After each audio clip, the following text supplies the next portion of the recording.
আলহামদুলিল্লাহি ওয়া কাফা ওয়া সালামুন আলা ইবাদিহিল্লাযীনা ইসতাফা আম্মা বা'দ। একজন জানতে চেয়েছেন, দেলমোহরের টাকা বিয়ের সময় আদায় না করে অন্য কোনো সময় আদায় করলে কোনো অসুবিধা আছে কিনা?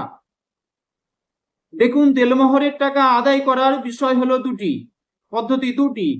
এক হচ্ছে নগদ আদায় করা এবং দ্বিতীয় হচ্ছে উধার আদায় করা, অর্থাৎ ধার স্বরূপ অন্য কোনো সময় আদায় করে দেওয়া। বিবাহ দেওয়ার সময় যেটি উল্লেখ করা হয়েছিল, যদি নগদ আদায় করা উল্লেখ করা হয়ে থাকে তাহলে তাকে নগদ আদায় করতে হবে। আর যদি উধার স্বরূপ অন্য কোনো সময় আদায় করা উল্লেখ করা হয়ে থাকে তাহলে সে অন্য সময় আদায় করতে পারবে। নগদ কথার অর্থ হলো, যখন তার কাছে সে প্রবেশ করবে তখন তার যে দেলমোহর নির্দিষ্ট হয়েছে সেটি আদায় করে দিতে হবে। এবং ধারের যদি কোনো নির্দিষ্ট সময় না থাকে তাহলে তার ওপরে যখনই তার সামর্থ্য হবে সঙ্গে সঙ্গে তার দেলমোহর আদায় করে দিতে হবে। এটি ফতোয়া হিন্দিয়া, আল বাহরুর রাইক এবং বাদায়ুস সানাঈ এই সমস্ত ফতোয়া এবং মাসাইলের গ্রন্থের মধ্যে বর্ণিত আছে।